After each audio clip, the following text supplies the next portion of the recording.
Good evening. This is Courtney Colleen. I will be presenting my interpersonal communication film assignment. The film that I chose was The Breakup. And if you're following along in the slide pack, I will begin the presentation. So, kind of an overview of the things that we'll talk about.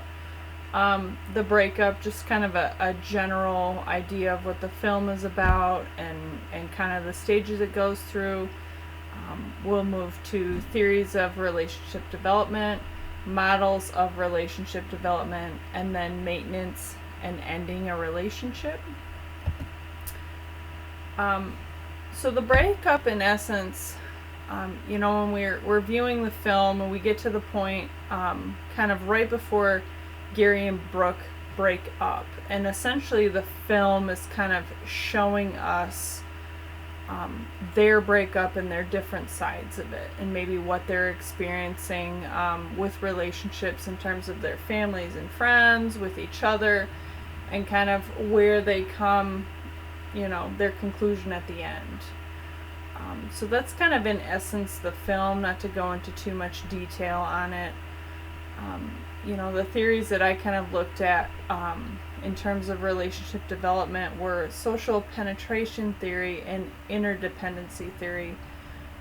And in terms of social penetration theory, I felt like the film kind of demonstrated this, because when we see kind of Gary and Brooke kind of break up essentially and kind of lash out at each other, they kind of throw these more intimate details about each other back at each other.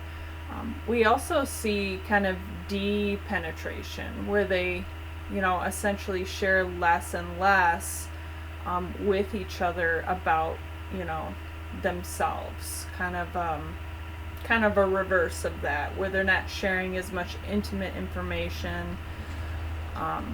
But we can kind of infer that they did share intimate relations or intimate information, because they are kind of throwing those comments back and forth. We don't see their relationship necessarily develop through the film. We kind of see at the point in which they break up.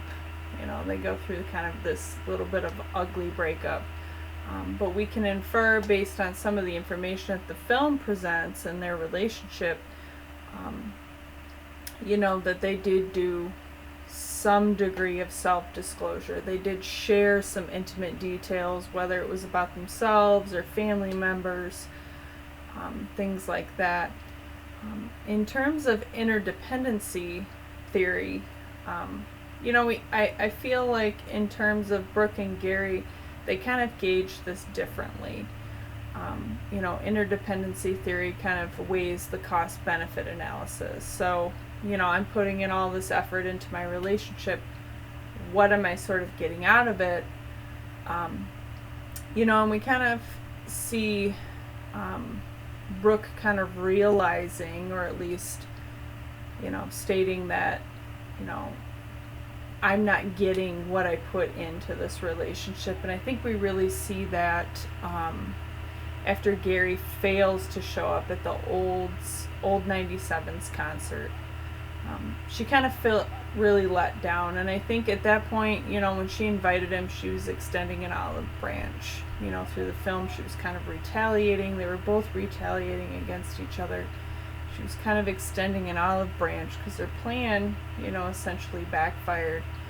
And when he didn't show up, she felt like, well, maybe Gary isn't going to change. Maybe I am putting in too much of myself into this relationship, and it's not worth it. I think Gary, maybe initially after the breakup happened, he came to that realization where he's like, well, before I couldn't have a pool table, and she always wanted to cook and clean and do all these things that I didn't necessarily want to do.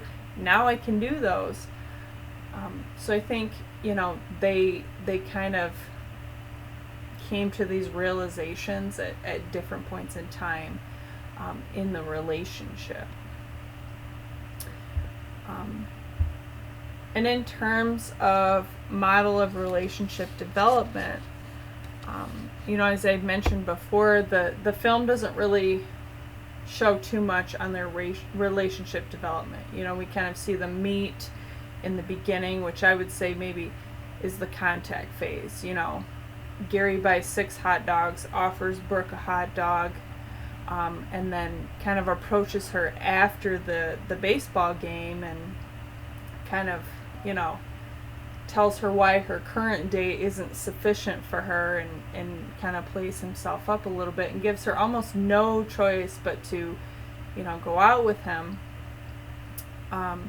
In terms of involvement and intimacy, we see in the intro of the film, we see kind of the photos, and we know that Gary and Brooke have a condo together. They renovated a condo together, which, in practical speaking, that's kind of a big step to kind of move in together, to focus their efforts into this condo, their money, their livelihoods, to have this great place to live.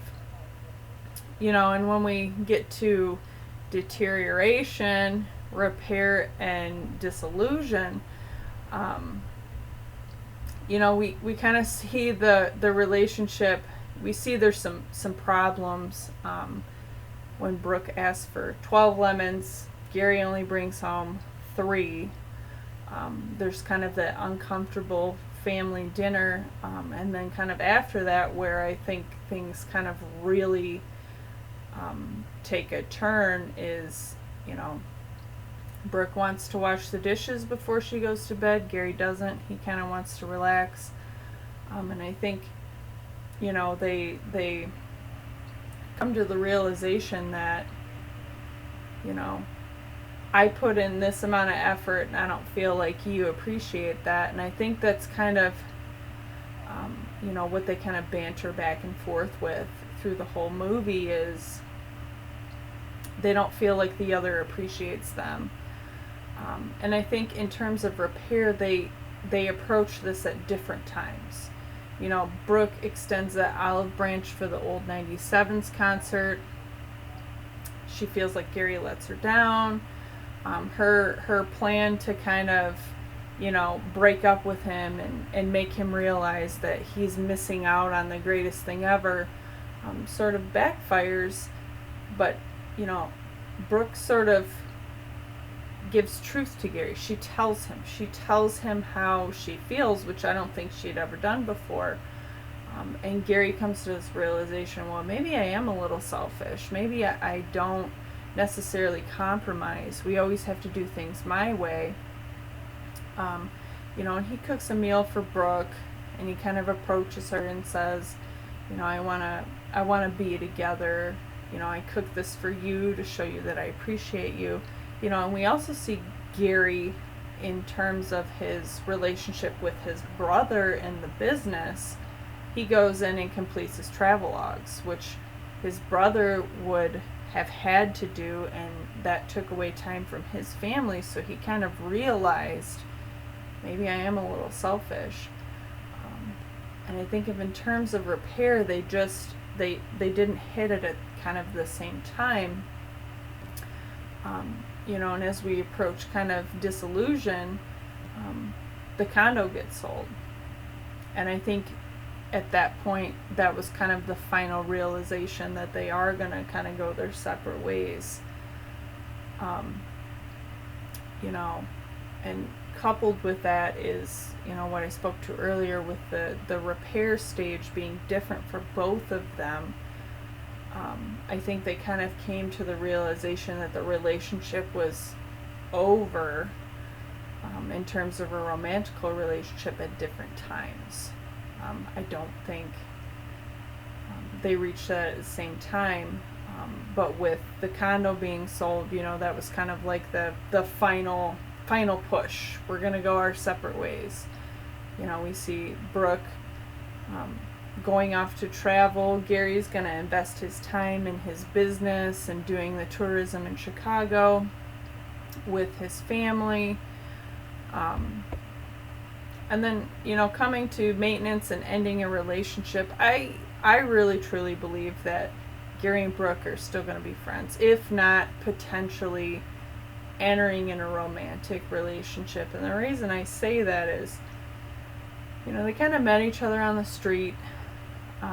They're very amicable, friendly, and their dialogue kind of alluded to that maybe there would be a next step. You also see a little bit of flirting between the two, where maybe there's still some interest there. Maybe they just needed to get some perspective on things, and work on themselves before coming back into the relationship, to maybe try again, or maybe they'll just be friends. I think the film kind of leaves it open for interpretation, but I do think that they remain friends in the end. They do have shared friends. We see this in their game night, kind of the people that they hang out with. They do kind of have shared friends, so I think that their encounters will still maintain, the bowling alley, game night, things like that. But who's to know if they'll end up in a romantic relationship again. I think kind of that shared experience going through kind of what I would say would maybe a little bit of an ugly breakup, with all the retaliation that they sort of went against each other, trying to just poke the bear on the other partner, essentially. And I think they came to self-realization about their faults as well as faults in the relationship. So I think if they were sort of to enter back into a romantical relationship again, they would have some perspective on where they stood when the previous relationship ended, maybe where the problems were, and that would be able to give them kind of an honest perspective. So I appreciate your time, and I hope you enjoyed my review of The Breakup, and it has been a pleasure being in your class, and I appreciate everything that I have learned. Thank you.